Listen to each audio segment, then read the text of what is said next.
Okay. Okay. So, hi, welcome everybody. I know there are a few of you who are online as well, and there are some of us in the Institute in the auditorium. We're starting, actually we're waiting for Leonora's parents to join us. They're going to be here in a few minutes, but they'll give us a chance to start, to show you a video. My name is Ashley Wazan. I'm the Psychosocial Access Head of the Research Institute, and I actually had the fortune of working with Leonora for many years as her supervisor for her PhD. So we can start the video first, and then after that I'll sort of convey the introduction and the number of speakers who will have a chance to speak about her work, hopefully in time for her parents to arrive. Okay, so I'll just start with that. And I see some of you, like Phyllis, and if you can give me a thumbs up that you see the video. Okay, perfect. And that you can hear it too. I think I really identify with them because, like them, I really love the sun. Gravitate towards the sun. You see how I gravitate on the balcony, always going towards the sun. And they're always growing plants, just like I'm always growing. I don't know if I'm doing this right or not.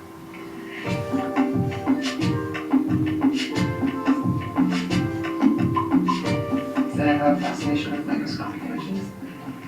This is these are my microscope kits. This is like just 100 different things that you could look at. So, this, for example, is rabbit spinal cord, bullocks. I think that's a bacteria. Sure. No idea why there's what? This is my office? You know what? A lot of work this week then. I had been an academic for most of my life, and then during the pandemic I started to do more community work, and I just felt so pulled by it. I invited the women to do like an online cooking class, like it was kind of like a YouTube channel basically, and it was so popular, and every week I had women be like, I want to do the cooking show, I want to do the cooking show. And then as I was doing the workshops, a lot of the workshops were covering some of the really structural challenges and barriers facing residents, like a lot of basic needs stuff. The Park X Curry Collective is a mutual aid initiative that provides catering and food distribution services in Montreal. I saw a need there, which was to basically give these women some sort of financial independence. I noticed that they were really proud of sharing their recipes, and it became kind of a weekly thing that we did. And then before I know it, I just learned that all these women were passionate about cooking, loved cooking, were amazing chefs, and given that they were facing employment barriers, I was like, maybe we could use this as a source of income for them. I just kind of pitched the idea to a few friends saying like, would you buy meals from women in Park X who are great cooks? They cook vegetarian, spicy curries. They really need work. Would you buy meals from them and I could deliver them, or you can come to pick up? Mm-hmm. And almost unanimously, all of my friends said yes, I would support that 100%. It also gets them out of their home and gets them cooking together, sharing experiences together, and just integrating into the workforce and just integrating in general. I feel very good.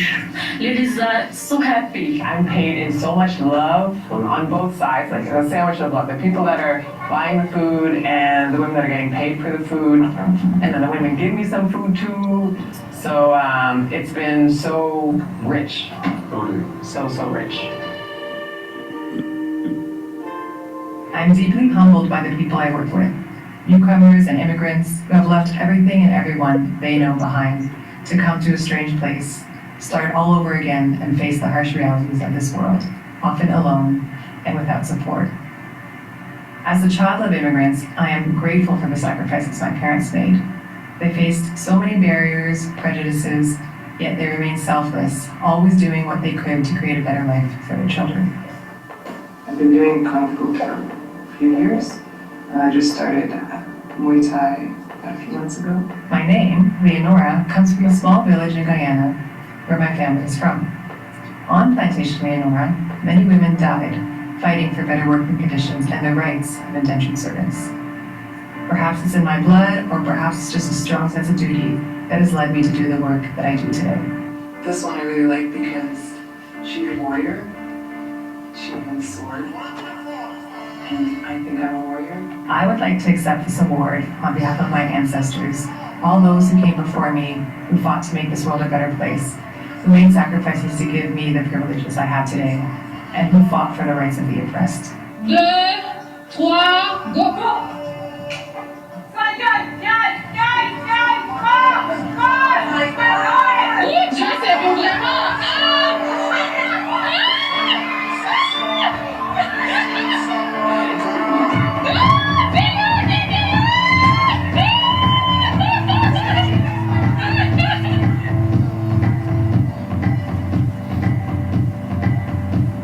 The reason I work in the system is by doing research, because sometimes, unfortunately, the policymakers, I think what's intuitive for me, they need numbers and facts and evidence to back it up.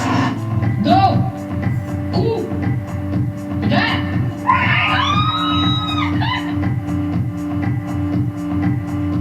So that takes a lot of energy, and I need my people outside to kind of keep me energized and to keep me grounded and to also call you out, because sometimes I guess when you're in the system also has the power to correct you, right? So you need to always stay grounded and make sure you're close to your goals.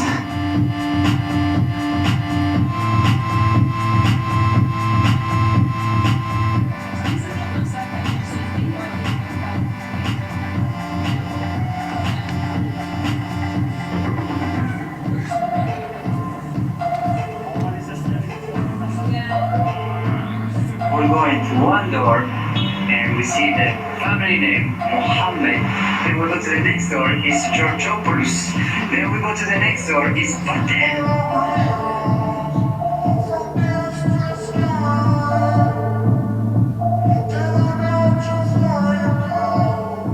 Then the other one is Jean-Guy Tremblay. Then we go to the next one, it's Robertson. You are so... Oh no, you distracted me! No! Yeah, The plan failed. record this moment proof, you motherfucker, you suck.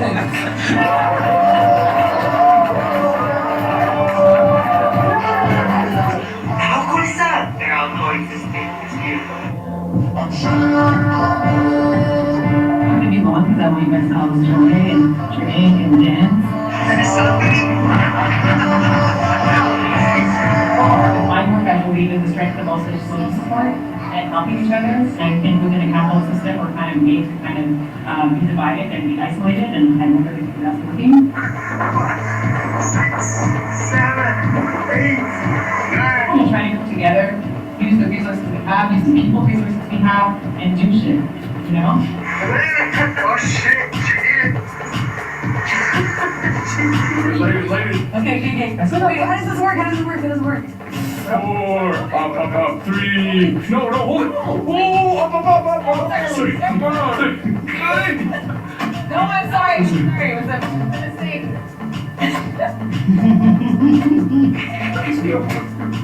Ooh, happy birthday. Who's that? Who is this? Who is this? Is this person? Hello, Leonora. Hola. What's going on? What are we doing here? What's happening? What is this? Look, my truck has become a catering restaurant. I'm catering whole meal. And I picked up from 4 ladies around Park Extension, and we're redistributing these meals to a bunch of families in the neighborhood. I really think like that's the point in life, is to be connected to people.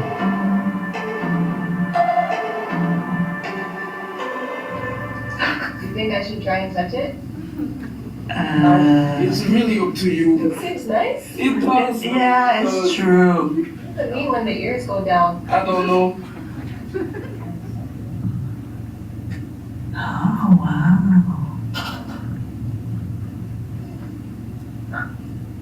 Oh, my goal is that we build together, and I know we're all doing amazing work out there, and in our own ways, and I just wanna, we're growing. We've only just started, y'all. We've only just started, and we've been slowly building. You know that.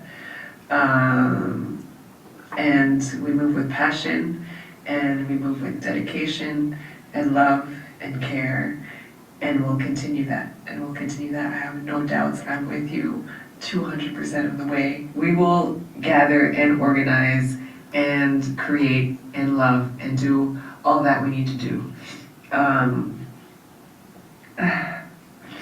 We won't let this get us down. No.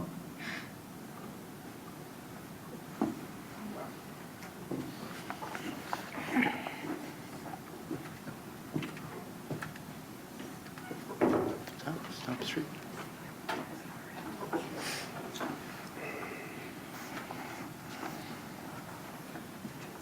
There.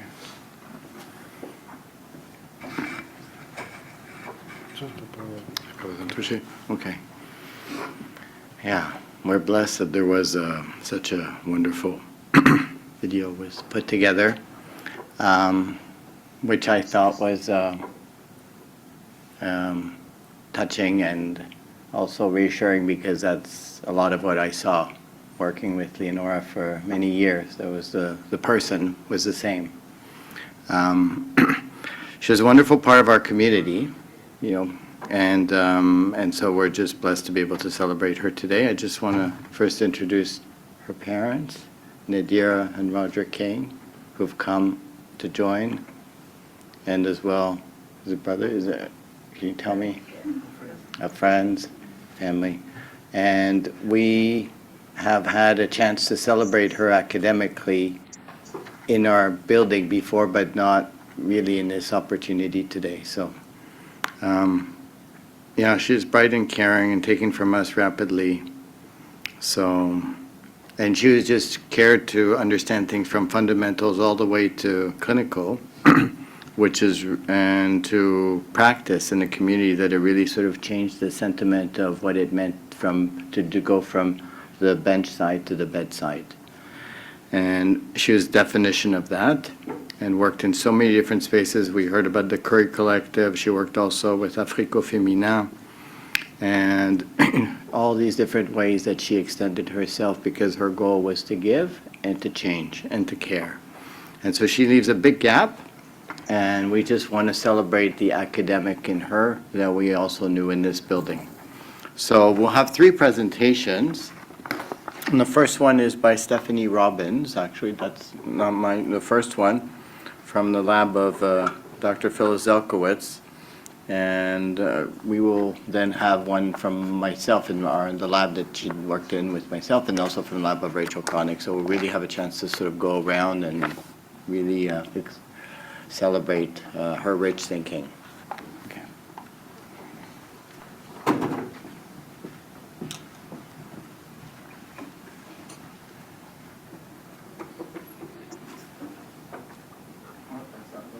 No.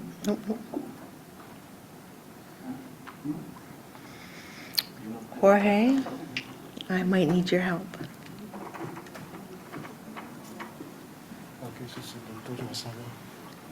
¿Dónde está? No lo veo. No lo veo. Una vez. Vamos a sacarlo otra vez acá.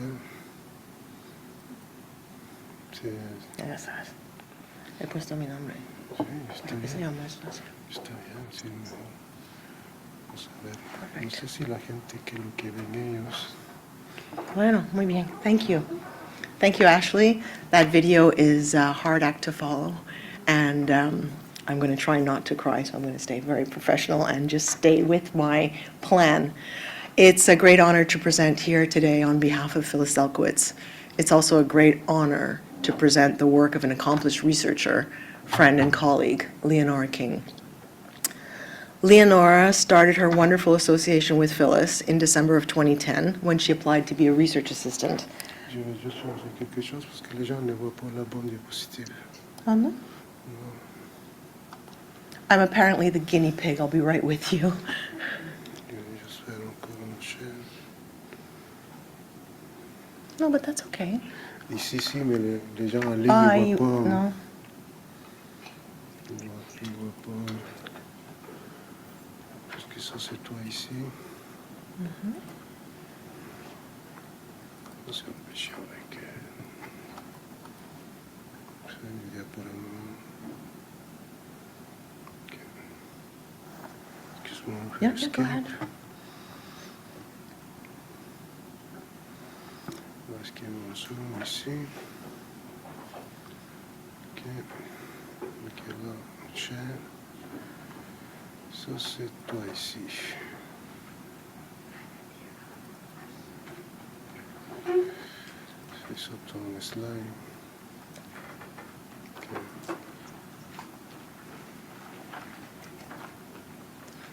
Do you want to check that these? Ouais, je vais checker. Okay. I'm going to hope that everybody sees the right slide. Please let somebody know if that's not the case. So just to get back to the beginnings of Leonora here in the ICFP, she applied to be a research assistant in Phyllis Zelkowitz's lab in 2010, and we worked together for quite some time after that. So I'm really sorry, this is not presenting correctly.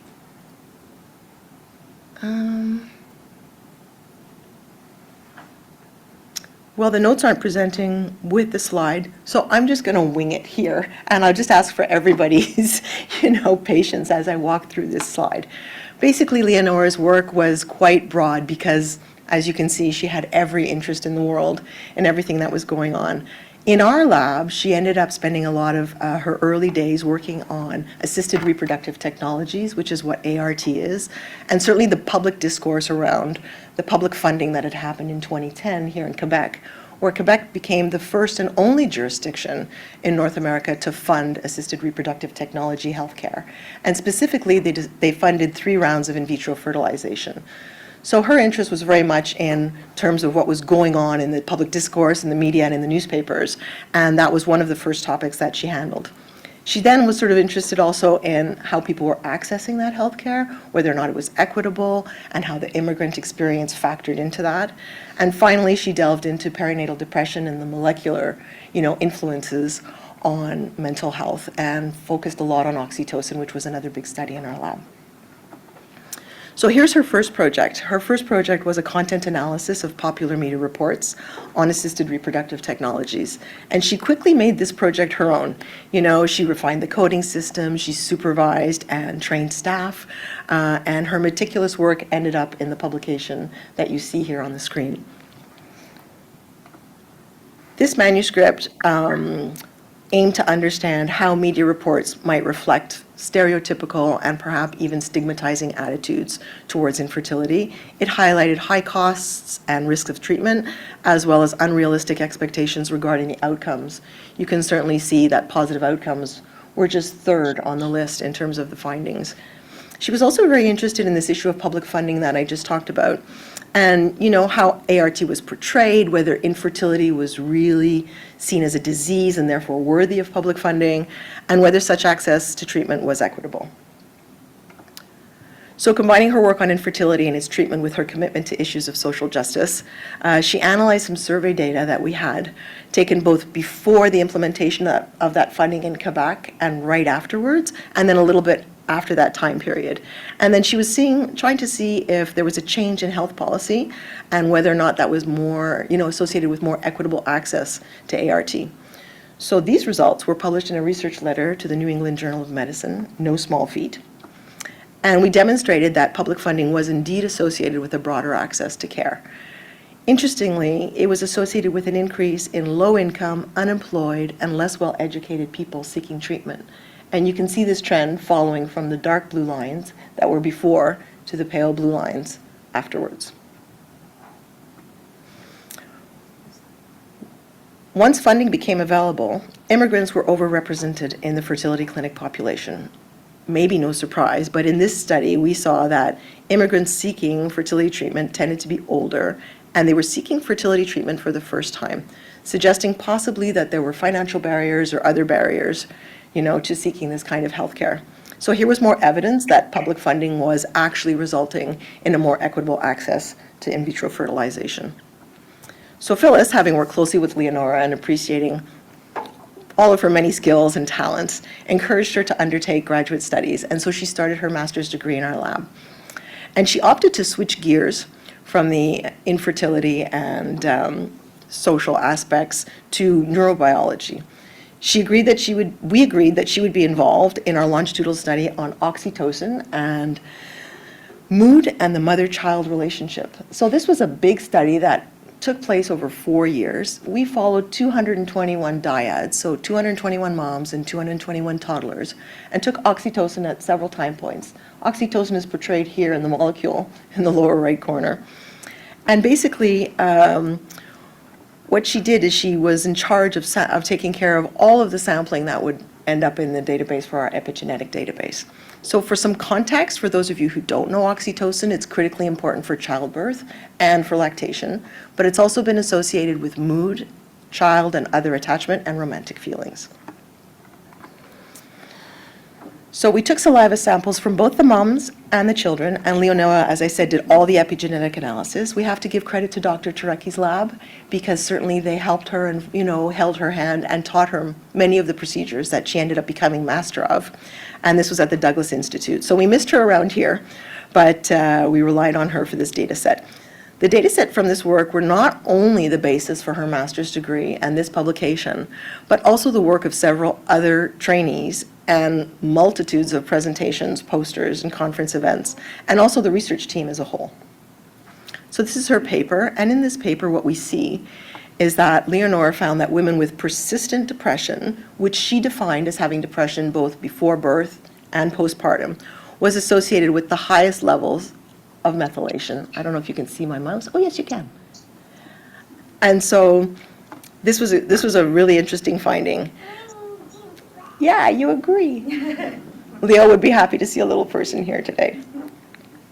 On the right side of the chart, what we see is that the toddlers had a similar pattern of expression, but it's not statistically significant. However, this work was really groundbreaking and really novel, and one of the first intergenerational human studies to assess the role of epigenetics in relation to perinatal depression.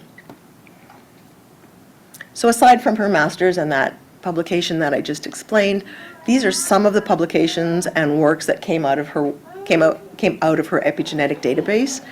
These are not all of the projects, but certainly articles were published on sleep quality, children's theory of mind, and child attachment behaviors. And Leonora even first authored a book chapter on the methods that they used to analyze methylation. And this is a big deal because a book chapter serves as a protocol for future researchers. I'd just like to thank you today for giving me the time to present, some of Leonora's early accomplishments, huge accomplishments here in our lab at the ICFP. She certainly found the time to, pursue her academic career in combination with her passion for community engagement, spearheading all these initiatives that we saw just before in the video for immigrants and refugees living in Montreal. She pivoted easily from the researcher to an activist, demonstrating creativity, energy, and dedication. And I will leave you with the last slide that are Phyllis's words that she would have said if she was here today, and she is on Zoom, but in person. Thank you.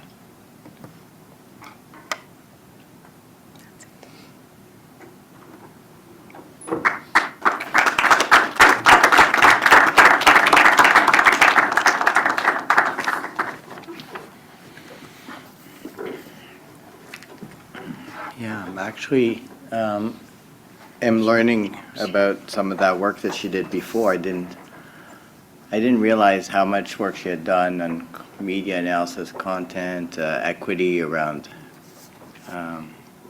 assisted fertility, and how that already was embedded in her interest from the beginning. Yeah, and she continued. I'm going to, and any questions, we're also inviting questions or comments about some of these chapters of her work. When Leonora came to the lab, we were fortunate to have somebody who was going to work on some, sorry, go ahead. I just had a question. Could you just broadly explain methylation? Oh, yes, Yeah. absolutely.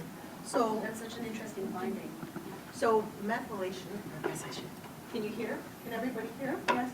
But maybe they won't hear on that. Oh, online, So- sorry. Yeah, there was a question. Okay, Yeah. sorry. So methylation is, it's a modification to a gene region that affects how a gene is expressed. So basically, there was a lot of, initial research looking at what your blueprint is, what your DNA is. But what we also know is that your DNA can be affected by your surroundings, by, events, positive and negative, by growing up, by being exposed to chemicals, everything that happens in your environment. And one of the ways that genes are expressed is either that the gene is opened up a little bit and or read differently. And one way of reading DNA, when your body sort of runs along your DNA and says, should I express this hormone or should I send out more hormone or less hormone, are these very, very small molecules called methyl groups, and they stick to the DNA. So it's actually a physical impediment to expressing the gene. And so when we see something that is physically blocking the genes, we can infer, and we should have proven, and other people do prove, that there is a change in the downstream effects and actually in the hormone that was being expressed. So we would expect in a normal situation that methylation would actually stop the production of the oxytocin receptor, which would in some ways stop the effect of oxytocin in your body. And so that's not necessarily a good thing, considering how much we know about oxytocin and its benefits. Thank you so much. That's groundbreaking. And ever since, has this been built up upon? This paper, I think, was cited 36 times. Wow. That gives you an idea. Other questions?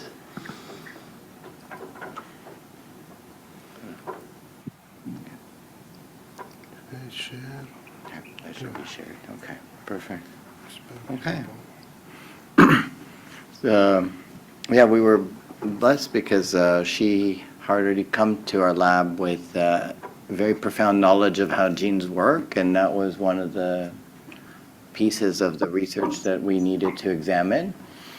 And and as I tell the story, that Leonora did a number of things in the lab. She learned how to use a measure for assessing children with psychopathology, a diagnostic interview that she trained others to use. She also learned how to code some measures related to the behaviors of children in situations to evaluate their level of regulation and capacity. And so we naturally gravitated to an area topic which was really close to her heart, which was resilience, which was how, in face of adversity, how do children or adults ultimately succeed and stand out and stay standing and do things that they want to do. And that was a rare opportunity to learn about it from its very early origins. And we're going to talk to you a little bit about the research that she led, which is really groundbreaking research. And that she presented this at the Life History Research Society in 2024. She also presented at a network meeting. So I'm actually just going to take her presentation and walk you through it. Okay, so what is resilience? It's a dynamic developmental process that encompasses an individual's capacity to adapt positively following adversity. And it's just as prevalent as negative outcomes, and they're actually understudied. Most people try and study what goes badly in life, and it's really as important to try and figure out what goes well. And what goes well is not just the absence of what goes badly. So you actually have to focus on that to figure it out. You can't just sort of say, oh, they didn't get depressed, so they're resilient. Well, maybe it's a lot more complicated than that. So positive measures include effective coping strategies, regulating, an ability to recruit social support, being hopeful, not taking failures personally, being motivated to try again. So it's not enough to study positive outcomes, it's also adaptation to stress. So it's not just how well you do, but how well you do when things are really telling you it's hard. Okay? And so the challenging puzzle task is a beautiful task that was administered, to our cohort. I'm going to speak a bit about that. And like a more valid sort of laboratory-based ways of measuring it. It's been administered to children as young as 4 years old. And it consists of 5 puzzles. The first puzzle and the last puzzle are possible. The middle 3 are impossible. Pieces are glued together. You can try and put it's impossible. And so the children are really accompanied to do the first one and the last one because they're really doable and easy, but the middle ones, it's whatever you help you want to give, it's impossible. And so we sort of look at the reactions to a challenge as well as the recovery after failure. So after each puzzle, the child is asked, how well do you think you did on the puzzle? How do you think you're going to do on the next one? And how do you feel about doing the next puzzle? And then the child responds, using the scale, says not really happy, happy, neutral, happy, or very happy. So that's a very nice way to sort of capture, or using stars, whichever it was, but it just allows them to say. And what's interesting is that we're trying to understand how children respond at the ages of 5 in this kind of a task, but out of elements that we can think in life happened earlier. And so, for example, we think that there might be a connection to how you are resilient in face of these kind of tasks related to early life adversity. Signature. Sorry? Yeah, and I think somebody might need to be muted. Yeah, so not, and sort of assessing sort of the kind of adversity earlier in life is really important. Parental stress is one kind of adversity. Social environmental adversity is also very important. And we know, for example, and picking up on the work that she was doing with Phyllis, that maternal mood symptoms during pregnancy, ranging all the way up to perinatal depression, represent 12%, even as much as 25% in women as the most important complication of pregnancy. And that, children who are exposed to maternal depressive symptoms may be at risk for developing psychopathology as a result of many mechanisms, but some of them have to do with genetics. We're talking about shaping the genes and the expression of the genes, even the way moms sort of respond as a result of the mood effect, and even the context of the lives, So, but we also know that it matters who you are constitutionally, genetically, but that in general, the risk for psychiatry disorders is not limited to just not one single gene, but often many of them together, and a combination of both the environment and the genes usually sort of work together. And there are a number of genetic measures that have been created that are called polygenic scores that allow you to see what's a risk for certain kind of conditions, like depression, ADHD, even sensitivity, being very sensitive to the environment. So the work was, and we think that happens very different for some people. Some people, like there are different ways that being sensitive to your environment happens. Some people basically, are indifferent to the environment, but when bad things happen, they just do poorly. If good things happen, they just are like everybody else. That's called diathesis stress. Some people are what we call differentially susceptible, meaning when bad things happen, they do poorly, but when good things happen, they actually do well. They actually do even better. So that's somebody who's more sensitive. And then there are people who we call vantage sensitive, which means they respond very well when good things happen in their life, but when bad things happen, they just sort of are like everybody else. So that would be the kind of way you would want to be if you had to choose, sort of indifferent to adversity and just thriving on good events. And we tried to find out, she tried to look at in what way does the environment, does genetics sort of work together in order to influence the way children respond to adversity. Okay? And we want to take into account how long adversity has been happening and also what kind of genetic score. So we're looking at both genetic susceptibility, which is a way of thinking how you could be biologically more vulnerable, sensitive. We're looking at 3 different kind of genetics factor, one for just overall mental disorders in children, one that makes you more sensitive to the environment, and one for depression.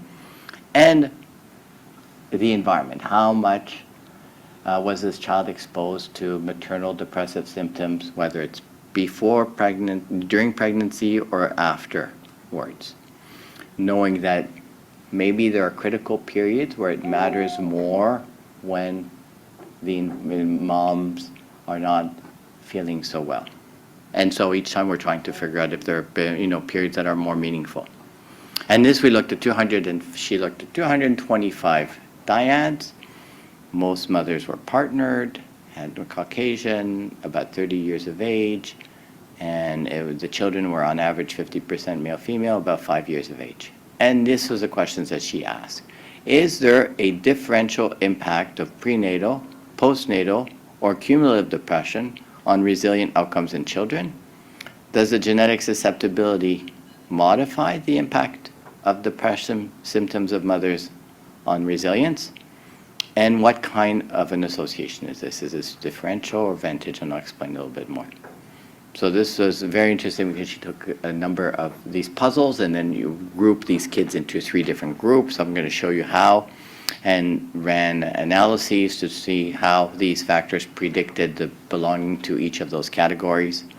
And at the end, she even created an overall resilience, which incorporated 3 different domains of response. And we use a very novel statistical approach that allows us to combine both environmental and gene data into one model. And we adjusted for all the usual suspects and corrected because there were so many tests we ran to make sure that the tests were not just accidental. We corrected for multiple testing. And also, sorry, let me just check if there's a way to see. Somebody, I think, could mute their microphone if that's possible. Seeing if there's a way for me to look at the speakers here. I don't get to see them. Oh, maybe here. Can I see the speakers? View. Gallery. I don't see everybody. I don't know why. Okay. Okay. So there are 3 questions that were asked. One was, how do you think you'll do on the puzzle? And what was interesting is you could categorize children into 2 groups. So this, just to remind you, there are 5 puzzles, and after each time you ask, how well do you think you did? The first puzzle was possible, the last puzzle was possible, but the middle 3 were not. And so you actually break it up into 2. You can see how they evaluate themselves after having completed a puzzle in terms of how they think they're going to do. And she broke it down into 2 groups. And what's interesting is there's a group of children, after the first puzzle, they think they're going to do well. After the next 3, they don't think they're going to do so well. But after they succeed in the last one, they think, oh, well, they're going to do well again. So they recovered. However, there's some children, even if they do poorly on the first, when they do poorly, so it's the second and third puzzle, by the time they hit the 5th one and they succeed, they actually don't feel they're going to do well again. So somehow they don't recover from these frustrations, even if there's an event that tells them, actually, you did well in the last puzzle. And that was interesting because in all 3 examples of questions, how hopeful are you, how motivated are you, you could see that there was a group that sort of each time recovered and felt more hopeful and more motivated, and there was a group of children who just sunk. And in a way, those are the kids that we thought, were less resilient. They were the children who adversity had really taken a toll on them. Okay? And so we tried to understand, well, what predicts which kids end up standing up at the end and feeling hopeful, and which ones actually. So this is what she then ran a number of models. I'm going to describe 2 of them and just walk you through. This is, for example, predicting hopefulness. And this is trying to understand what predicts which children were more hopeful, even after having had 3 impossible puzzles and just having, 1 successful one at the end. And you can see that all these different factors were considered, whether it was genes, whether it's depression, whether it's postnatal depression, whether it's being a male or a female, or whether it's a maternal education, or even the age of the child. So all of these factors were entered, and what was significant, you can see, is the genetic contribution. So having specific genetic vulnerability put you at higher risk, for changing your outlook. And you could see here the interactions of both gene and environment, meaning whether you had a certain genetic profile, and on top of that, what environment you experienced. Both of them worked together. So I'm going to walk you through this in the graph, what that means. Here you can see hopefulness, being hopeful. So this is having very little hope after this last puzzle, or not, staying hopeful. These are the kids who stayed very hopeful in spite of adversity. And this is the amount of mood symptoms that the child experienced during pregnancy. And this is broken down into 3 groups. Children with a very low genetic susceptibility, so they had sort of low risk to have conditions like depression and ADHD or depression or psychopathology. And these are kids who had sort of average scores, and these are high scores. And what was interesting is to show that the children who had very low genetic risk when there was very little maternal depressive symptoms had actually the least amount of hopefulness.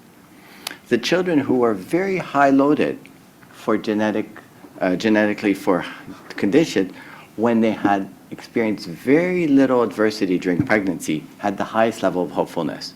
So somehow, and then as soon as they experience, when they experience more and more depressive symptoms during pregnancy, those children tended to have less hopefulness. So it was as if you could be more sensitive to the environment. If your environment was not very adverse, you could actually have a lot more hopefulness and resilience. But if those children with genetic susceptibility, as the number of symptoms of depression increased, then these children tended to be less hopeful. So it was interesting to show that it wasn't just one or the other, it was a mixture of both. And she was able to show that as well for overall resilience, which was like an average of all 3. And this was, I'm not going to go into all the details of her analyses. They were all very comprehensive, and you can see broken down to even establish what kind of an association. But it showed that consistently that prenatal maternal depressive symptoms and genetic susceptibility worked jointly to predict resilience. And often they did so in a manner that showed that you could be more sensitive to good environments and equally sensitive to bad environments. So it wasn't just about being only sensitive to poor and adversity. You could actually, some of these children were actually sensitive to enriched environment. And that the children with moderate genetic susceptibility in general were more stable. It didn't matter. It didn't matter whether moms are depressed or not depressed. Their response remained the same. And more maternal depression during pregnancy is actually a more significant model than the ones that looked at maternal depression after pregnancy. That was actually surprising, even if we tested all these models. And her future directions was, well, maybe it'd be nice to have more kids. It'd be looking at other measures of the environment, because obviously that's not the only measures that matter. And as well, could these be turned into therapeutic, interventions and approaches for young children? And it sort of highlighted the importance of nurturing a positive environment. So to promote adaptive functioning in the face of stress, it would be worthwhile to teach children how to sit with discomfort. So she was thinking also about, well, what can we learn from this as approaches to learn how to regulate frustrations. So I just wanted to put the slide that she put in at the end, which thanked everybody for her. Let me just wanted this. Yes, which thanked everybody that she worked with, because there were a lot of people that she collaborated with, and she was an expert in working with multiple people and group and gathering information. And it's just been an honor to have seen her get her PhD on this work that we're in the process of submitting to publication. Okay. If you have any questions.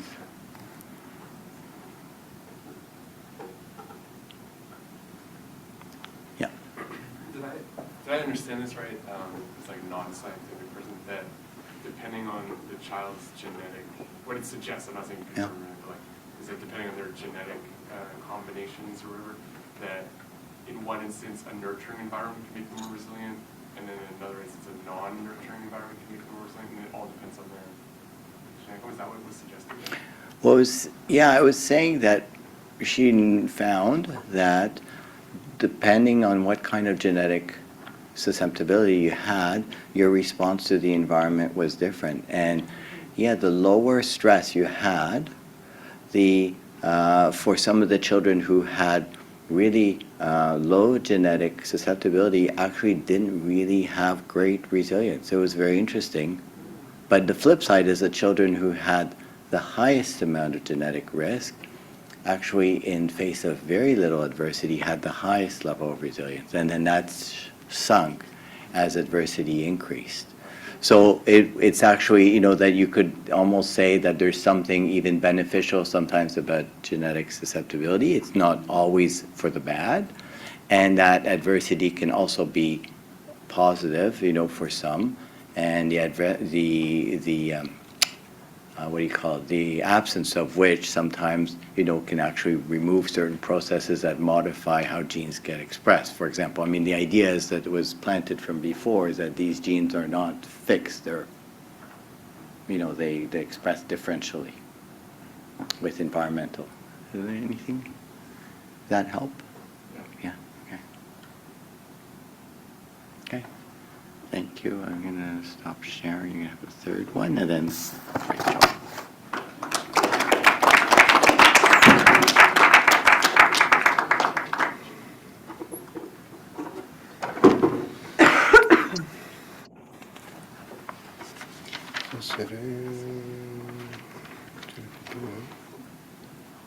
I have a suggestion. Can I speak? Yeah. Yeah. Sure. My name is Ramnarayan Sahadio. I am uncle of Nadira, the mother of Leonora. I live in Brampton, so we knew little of what Leonora was doing and her achievements and so on.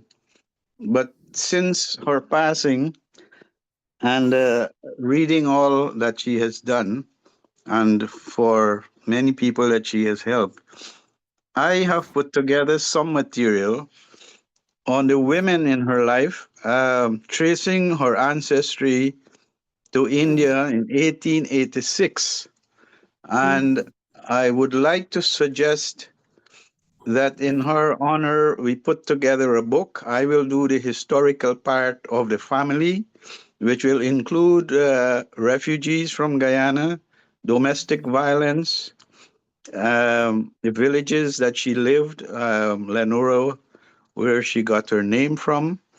And if some other group can put together the achievements, I would suggest we put together a book, both in English and French.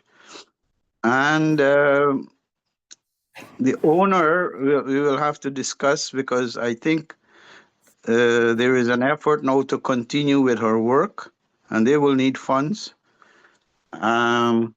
So that's my suggestion. It'll have to go through many heads, especially Nadira. Thank you, Uncle. That is a beautiful suggestion. So if Nadira says yes, this can represent the launch of that beautiful project, because I think compiling everything, and there were also so many words exchanged over email in our academic community that deserve to be kept and shared with you and all her friends and family. So I think this is a very beautiful idea that actually, if Uncle, you're willing to take the lead, it is very feasible. Yeah? Yeah, I have already done some work, but it's in the history. Beautiful. Beautiful. Okay, to be continued. Let's keep in contact. My name is Rachel Cronick. Leonora came to join my team as a postdoctoral fellow because of her commitment to communities facing exclusion.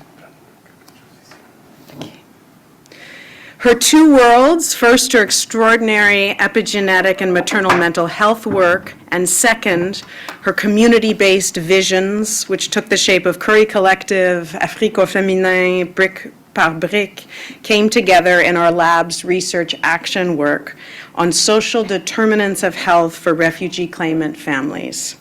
She was simply the perfect fit for our team. She spent a year with us coordinating our eco-social workshops with refugee claimant families, with children in community centers throughout the city, and also in temporary hotel shelters for refugee claimant families. She facilitated our communal meals with claimants, supported the arts-based activities with children, and developed partnerships that allowed the Welcome Haven, our team intervention, to provide wraparound support to claimants. And in keeping with her capacity to bring to the front those in the community, I would like to invite Dr. Amani Ali, my colleague and friend, to speak to you today. Dr. Amani Ali developed a friendship with Leonora after meeting her at one of our workshops. Leonora saw an important leader and ally in Amani and welcomed her to our team. Dr. Ali, who is a physician from Sudan who specialized in oncological pathology, has a history of seeking protection in Canada herself and is now the chair of our advisory committee at Welcome Haven, a table of refugee claimants or former claimants who guide every aspect of our research and action. Dr. Ali Amani, thank you. It's really an honor to share this tribute for our dear friend Leonora, whose legacy will forever live in our hearts and memories, including those of our team in Welcome Heaven. She was a person of a deep integrity and passion, someone who gave tirelessly for the community and touched many lives of her kindness and unwavering commitment to helping others. As I learned more about her journey and the impact she had, I realized how influential she was, especially in her role as a counselor in her neighborhood. Leonora was not just a part of the community, she shaped its future, altering the lives of those. Switch me off and then put me back on? No, If it makes it easier? no, I think it's fine. Can you, yeah, can you see me and hear me? If you don't mind muting, because we can hear your Okay, good. conversation. I can't see you yet. I don't think they hear. Would you mind muting, friends? Some of you we can hear. Okay, continue. Leonora was not just a part of the community, she shaped its future, altering the lives of those around her in profound ways. This is the essence of greatness, where a single individual can leave such a lasting impression. On our own team, the Welcome Haven, in one short year, Leonora built in many ways the foundation of our project sustainability.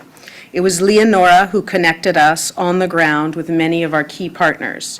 She helped us find a home for our workshops at Sun Youth and also at Brick by Brick. She formed our partnership with Clinique pour la Justice Migrante to bring legal information and support to refugee claimants housed in isolated hotels.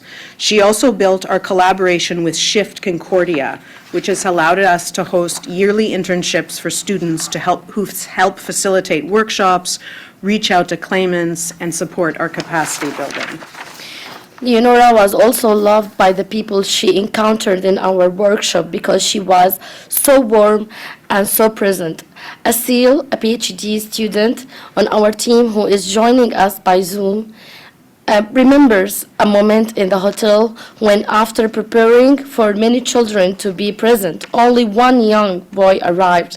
Leonora, determined to make sure he still had fun, devoted herself to what he wanted to do, the two of them playing soccer together for a long time, both of them joyful and totally attentive to each other. You can see some of the photos in the slideshows. It's been shown. As many knows, she also loved music, dance, and always found a way to make sure people could dance and share music and in our workshop. Neither did she shy away from complexity. She inspired much trust in those who joined our workshop spaces, and she often was privy to women's legal precarity.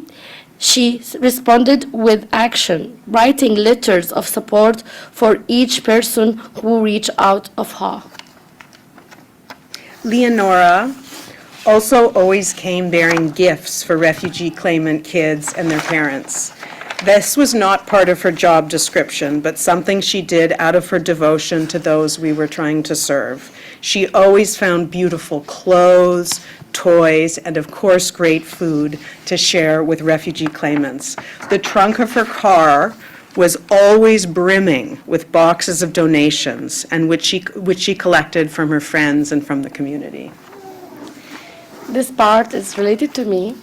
It's too emotional for me that where I found the first time I saw Leonora. I still remember the first time I met Leo. It was in April 2022 when I learned by chance, sorry for that, through Salma Mizdawi, that the workshop for asylum-seeking families will still being held, although now on a more regular schedule. I decided to attend one of those workshops, and that's where I met Leo. I remember that my daughter Eileen and I had arrived early, and at that time only Leo and Selma were there. Leo kindly offered some toys to my daughter Eileen and to keep her entertained, and then in gentle and thoughtful way she started a side conversation with me. She asked what had motivated me to come to the workshop once I found it was still ongoing, especially since Selma had told her that I hadn't been aware that there is a session were still taking place. Only now they will be more consistent and scheduled. That moment marked the beginning of Leo learning my story, and that I am medical doctor was forced to flee my country with my daughter. And this is where Leo's unique and visionary role comes in. Her remarkable ability to integrate her insight and ideas and translate them into tangible, meaningful initiatives that serve the community directly, where she realized that I had attended previous sessions, and that's why I committed to participating in the upcoming ones, because they gave me a profound sense of encouragement to keep exploring that organization and support institution could offer throughout my journey of seeking refugee in Canada as a new home. She reached out me later via email. She shared that due to the continuous involvement of my workshop with them, she had proposed my name to Rachel as a part of an initiative she was leading to enrich the Welcome Heaven project. Leo's proposal was to involve me and my lived experience with the program over those months as a real and active voice within the project, helping to represent and express the evolving needs of and aspiration of its target participants, the asylum seekers. It was an effort to make the project more sustainable, responsive, and deeply connected to the community it serves. And that's how I become a part of Welcome Heaven family. Continuing today in my role as a chair of the advisory committee. She did not just inspire me and support me, she supported and inspired many team members. Here are the words of Mandy Wu, our previous master student with Rachel in our team, who is now doing her PhD in psychology in Metropolitan University in Toronto. She is with us in Zoom now. Mandy wrote, "I always think of Leonora as a role model of life for younger students like me. I remember how personable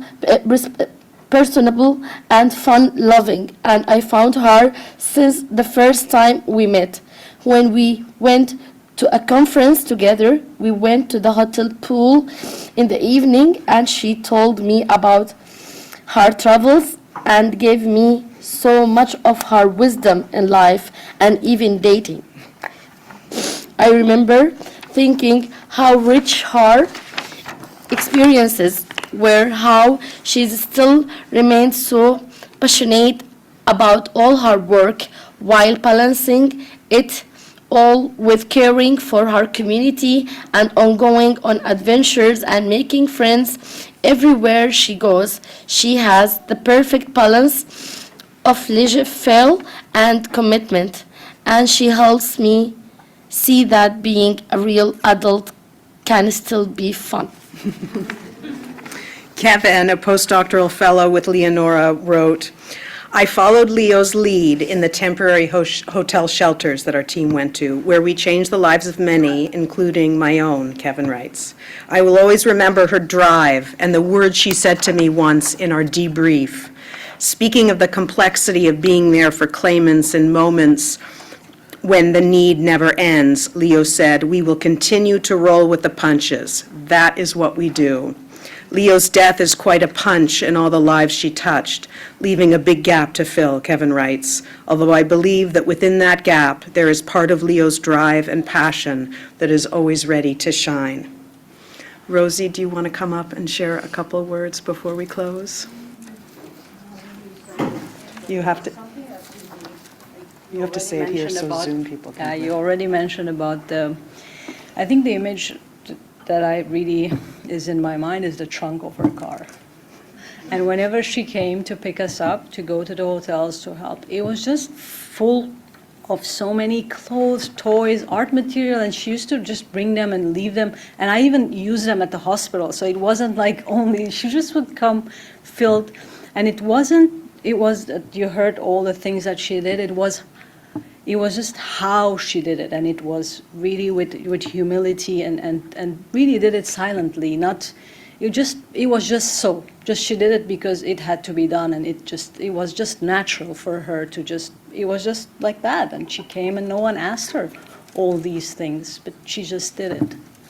So that's I'm really in awe with that. Yeah. Sadly, people like Leonora, who embody the purest forms of kindness and service, are rare and do not always remain with us for a long time as we wish.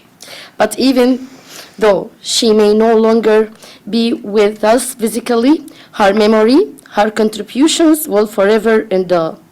In times of hardship, it is people like Leonora that we are remember, those who brought joy, hope, light to our lives. She made the world brighter, and we will be missed her deeply. But we find comfort in knowing that She's spirit remains with us, guiding us forward. Leonora's life and her actions inspire us to carry on her mission. She's always believed in us, sharing her dreams and encouraging to give more, to continue the work she started, and to help make the world a better place. We will honor her legacy by carrying on her work, and this is the truest form of tribute we can give.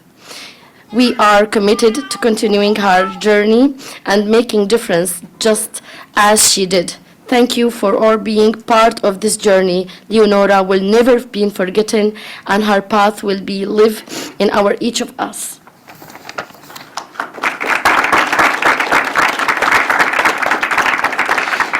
I would like to add one moment. I believe that the names that we are bearing when we came this life from our parents, it's taking meaning for us, full of meaning. Leonora, when I be sharing, dividing her name, Leo is representing the power, and Nora, it's in the Arabic, it's coming from the pride. She is. And in Sanskrit language, the name is belong Indira, her second name, it's mean the beauty and the also power. And I think everybody knows the king always is the powerful guy in everywhere where he is. Thank you to be hearing all of us here today.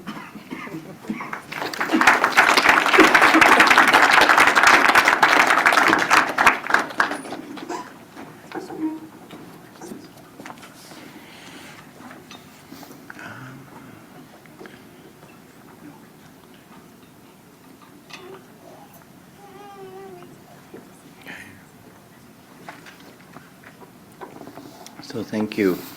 I'd like to open the floor for comments, people we want to make. Invite the parents if you want to say something.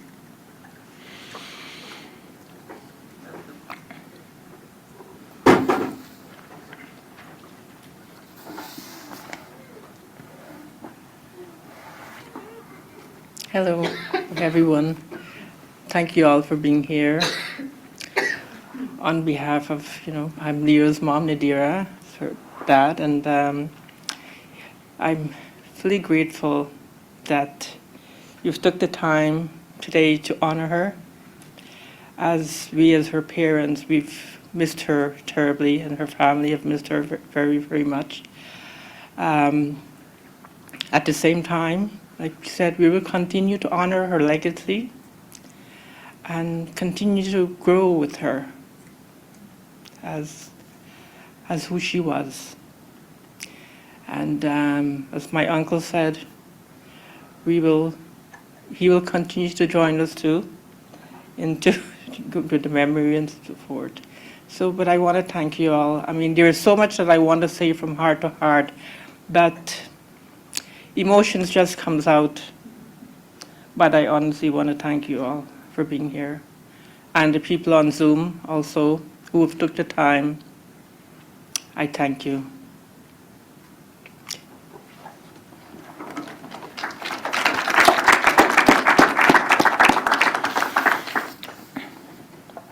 Are there other comments? Thank you, everybody, for coming. Thank you for driving to join us here.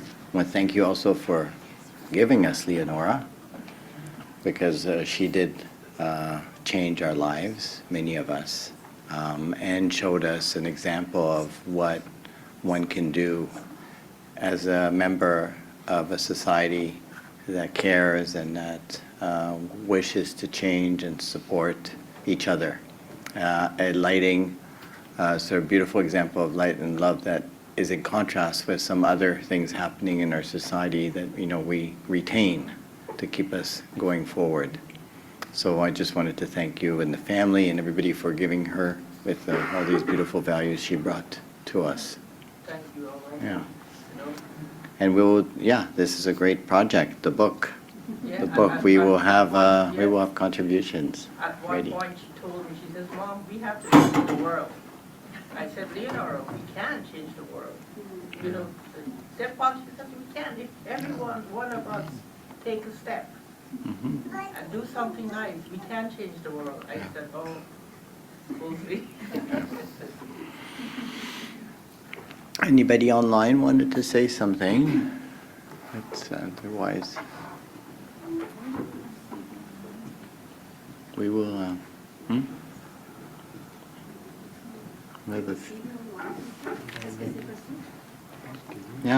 I think Phyllis is probably the only person who's got her camera on. I was trying to do that. People to turn. Yeah. Yeah. Yeah, if you can put your cameras on, then we can see everybody who's here. Thank you.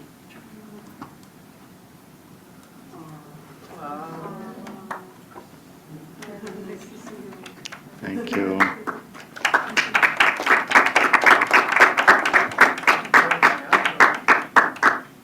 Yeah. Okay. So thank you, everybody. We'll look forward to this collective project.